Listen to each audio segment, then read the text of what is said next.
medios de comunicación, los programas. Yo sé que hemos hecho todo un esfuerzo durante este año por sacar a la luz esta realidad que está, de alguna manera, uno siempre la veía antes caso a caso. Claro. Pero si uno empieza a agrupar la información y la realidad que hay detrás, es bien dramática. Sí.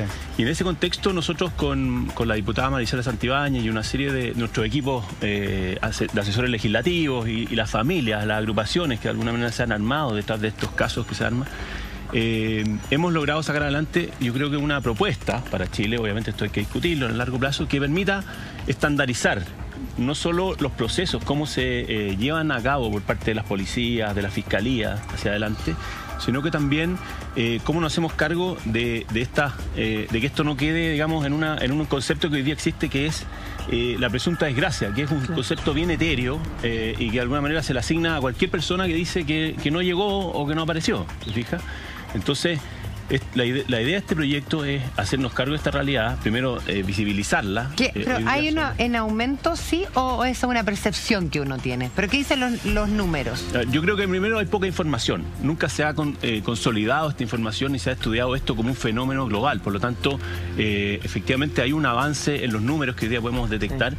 También, obviamente, Chile se va desarrollando, la información va mejorando y la población va creciendo. Entonces, obviamente, los números yo creo que han aumentado en ese contexto. Y hay muchos casos en que nunca se supo, o hasta el momento, no se sabe qué ha pasado. O sea, de verdad, además del aumento de los casos, están el caso de Tamara, en Concepción, que lleva poco tiempo, gracias a Dios, y que esperamos que la encuentren lo antes posible. Pero el caso de Pascal, que en Puchuncavilla lleva más de 11 años y sin ni una pista. Mariana, 10 años en Conchalí y ni una pista. Kurt Martin, son 4 años por lo menos, San Pedro de Atacama. Y son toda gente joven.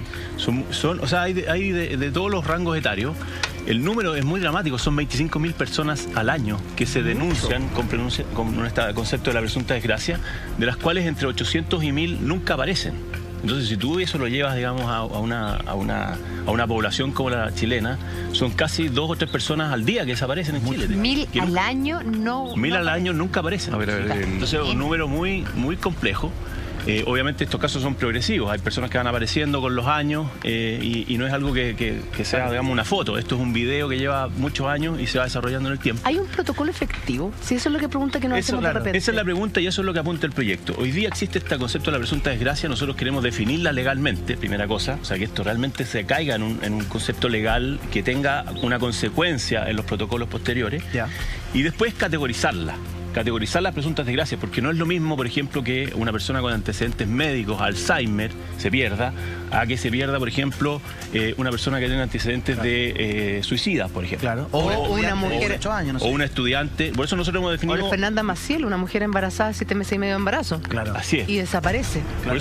Por eso que para nosotros creemos que hay 5 categorías, son las que hemos levantado con las familias y con los casos que hemos visto. ¿Cuáles son esas categorías? La primera es la médica, personas que tienen antecedentes de Alzheimer y que uno puede concluir como hipótesis, estos siempre son hipótesis, de que no se trataría de algo forzado, sino que es más bien una consecuencia de esta enfermedad.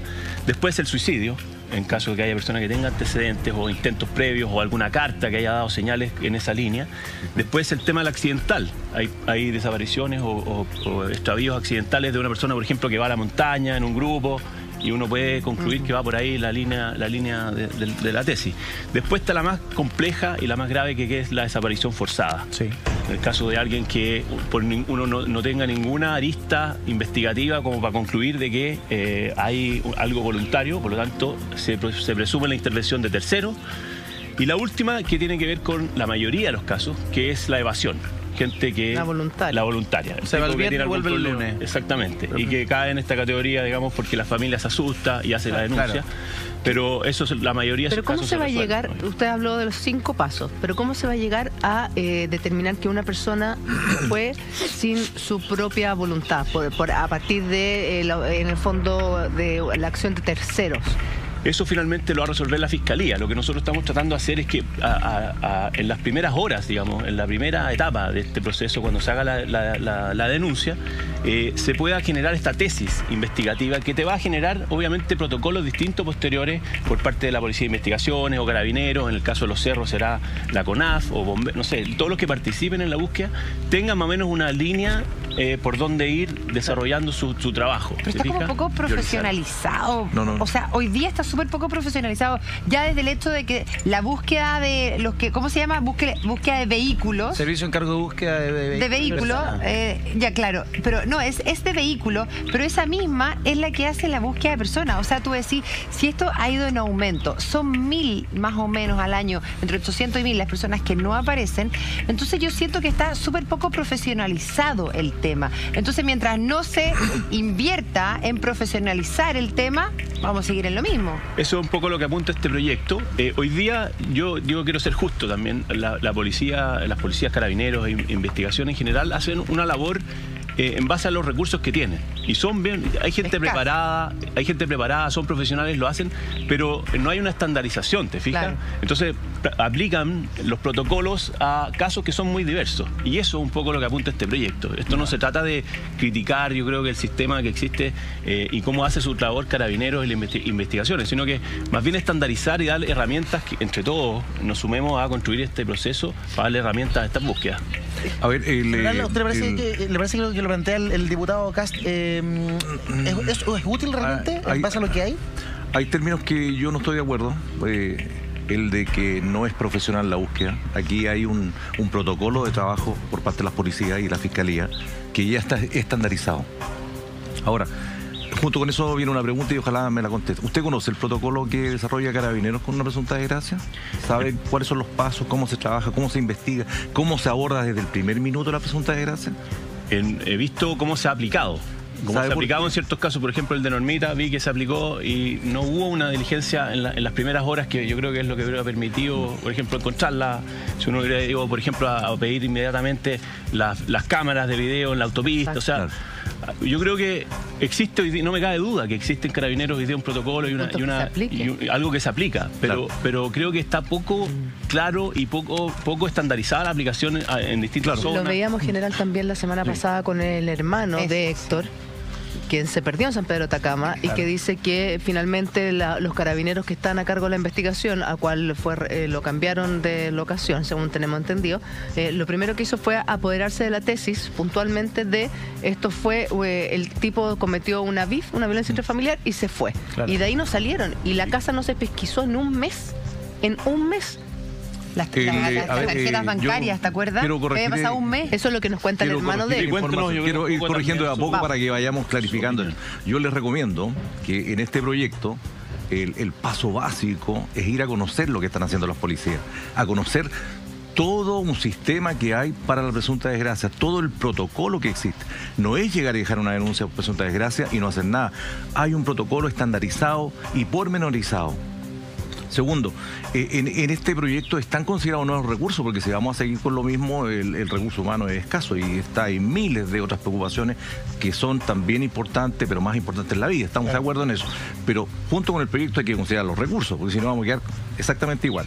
Ahora, el estandarizar me parece interesante el poder categorizar, porque uno cuando comienza a iniciar el proceso de investigación de una presunta desgracia, claramente ya en los primeros minutos establece cuál es la orientación, porque el mismo familiar dice, ¿sabe qué? Viene un familiar mío que tiene un Alzheimer, y uno automáticamente ya va priorizando y va incluso orientando el proceso de búsqueda, hospitales, recintos, ¿cierto? Qué sé yo. Entonces, eso es importante. Y lo otro, que dentro de este proyecto me imagino que están viendo el tema de ADN para poder tener una base de datos. Pero también hay que saber de que hay una ley, la 19.970, que ya creó el Sistema Nacional de Registro de ADN y que está orientado justamente también a las presuntas desgracias. Eso es por una parte. Sí. Diputado. A ver, tiene mucha razón, sobre todo en el tema de los recursos. Acá es muy necesario que esto vaya complementario, tenga acompañado una serie de recursos, sobre todo para lo que usted menciona que es clave, que es generar esta base de datos, esta consolidación a la cual puedan acceder todos los agentes que participan en estas búsquedas. La Fiscalía, que después lleva el proceso, Carabineros, la PDI, el Servicio Médico Legal, bomberos eventualmente cuando haya alguna búsqueda remota rural donde Carabineros no tenga el contingente necesario, y creemos que ahí sí hay que focalizar el tema en esta base de datos que que permita a todo el mundo acceder. El ADN es una parte de eso, pero también hay una serie de informaciones complementarias, que no son, que no sé, personas que tengan rasgos específicos, que puedan coincidir. Hay casos emblemáticos donde hemos visto que hay gente que ha llevado, está esta desaparición, este extravío decretado hace varios años, y resulta que en el servicio médico legal hay gente que fue encontrada, digamos, hace 3 años atrás y nunca se hizo el match entre uno y otro. Ese es un punto, y disculpe que lo interrumpa porque usted dio en el clavo. Ese es el punto. Aquí hay que integrar, en ese proyecto, focalícense en integrar todas las bases de datos que existen. Es uno de los pilares fundamentales del proyecto. En el organismo especializado. Una base de datos. Aprieta un botón y va a saber de inmediato si en el registro, por ejemplo, en el Instituto Médico o Servicio Médico Legal, está alguien que reúne esas características, pero tiene que ser inmediato. Cuando integremos las bases de datos va a ser mucho más rápido y mucho más eficiente. Así es. Muy bien, eso es parte del corazón de este proyecto. Y lo otro que es muy importante, que es una variante de lo que usted mencionó y que tiene que ver con el riesgo. Porque acá tenemos que, claro, en estas categorías también asignarle una especie de, no sé, nota o... ¿De prioridad? Exactamente. Y del riesgo que implica. Porque como bien decíamos, en el caso de alguien que todos los antecedentes indican que fue algo más bien voluntario o fue un grupo de jóvenes, por ejemplo, que salió y que no volvió al día siguiente, es distinto a cuando hay un niño, por ejemplo, involucrado, claro, o un adulto mayor, o gente que está en un riesgo vital importante. Sí. Hay gente que tiene, por ejemplo, que toma sus remedios y que depende de un remedio para su existencia.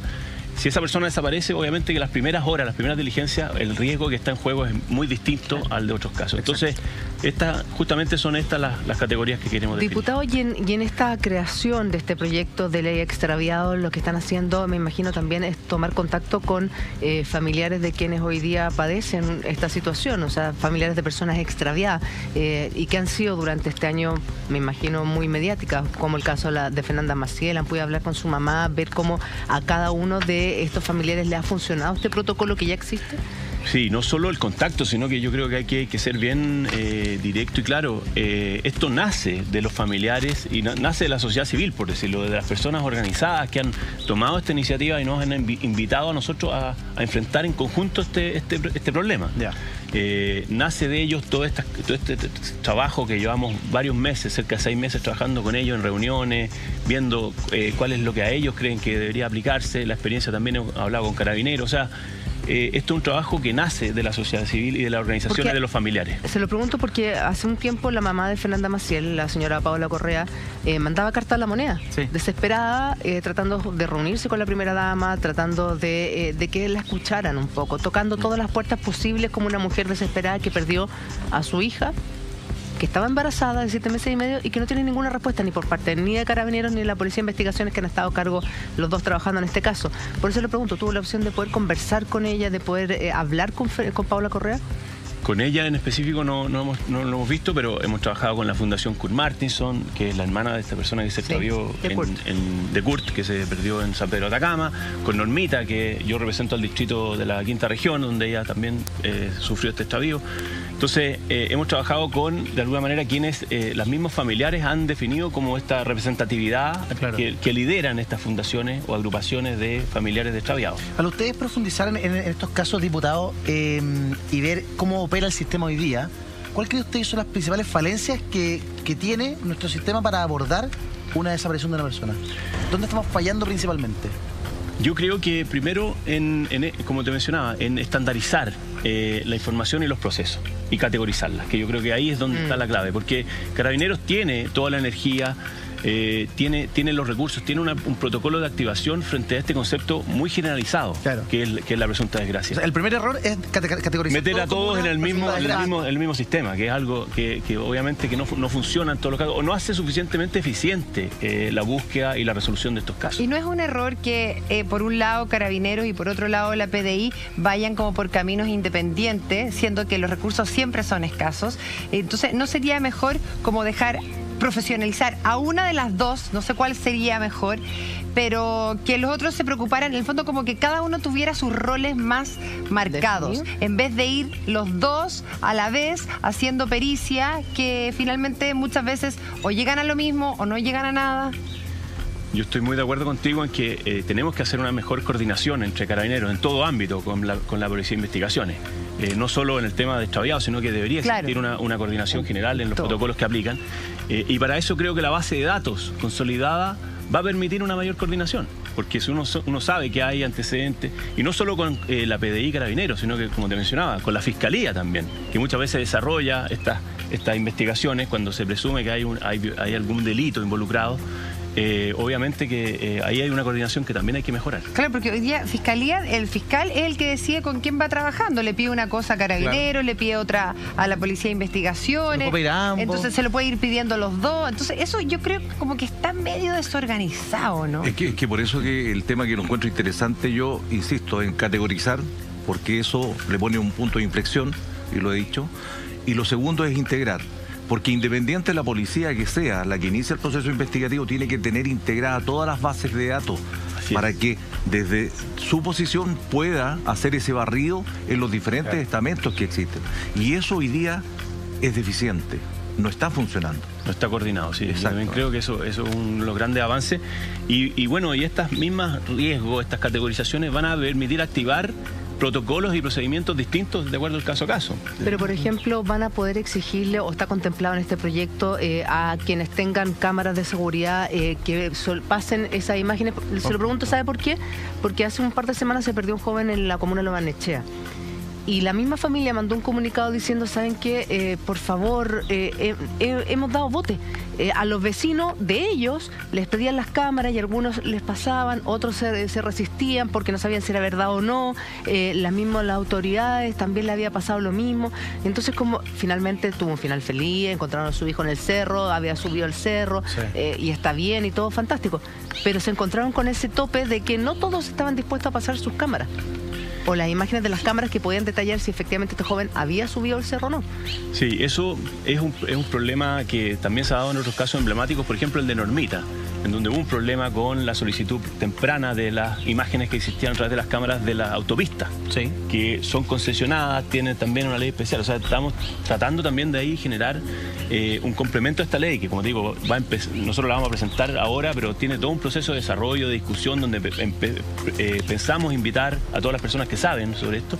Y el tema de la información de las cámaras que tú mencionas, yo creo que va a ser muy importante en esta discusión, de ver cómo pueden automáticamente quedar a disposición de la investigación, por lo menos aquellas que son concesionadas, que son en el espacio público. Porque de hecho nos escribe Caro y nos dice como que en un mundo lleno de GPS, cámaras celulares, cámaras de vigilancia en las calles, establecimientos comerciales, drones, redes sociales, pareciese que es insólito que alguien se pueda desaparecer y no ser nunca visto.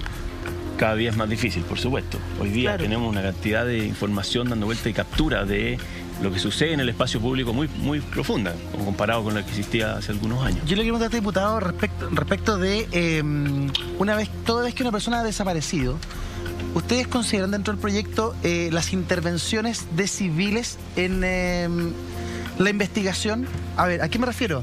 A que hoy día este año hemos visto cómo en un caso emblemático como Fernanda Maciel, personas que no son de la policía, ni de Carabineros, ni de la Fiscalía, se han manifestado a través de distintas partes, llevando de alguna manera la investigación hacia algún lado.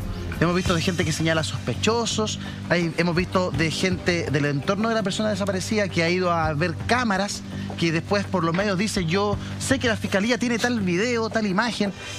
¿Este proyecto involucra algún tipo, por ejemplo, no sé, de sanción para quien intervenga en la investigación a través de los medios? O la manipule. ¿O también la pueda manipular? No, por supuesto. Toda la manipulación de alguna evidencia o algo que permite indicar y tiene que ser sancionado, creo yo. Como te digo, es algo que estamos empezando a discutir dentro de esta ley.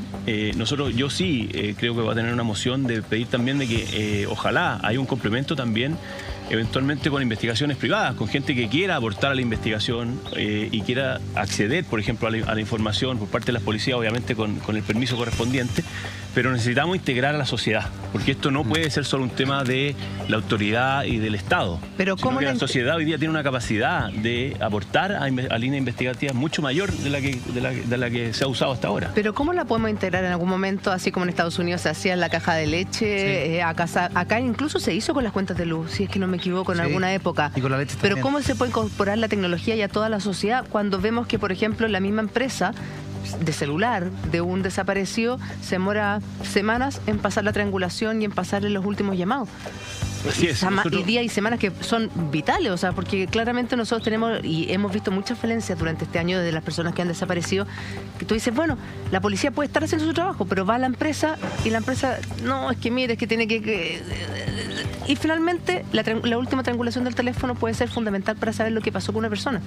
Por supuesto, yo creo que tú das en un punto bien esencial, que es que ojalá hay espacio para que las empresas y la sociedad, como te mencionaba, participen en esto.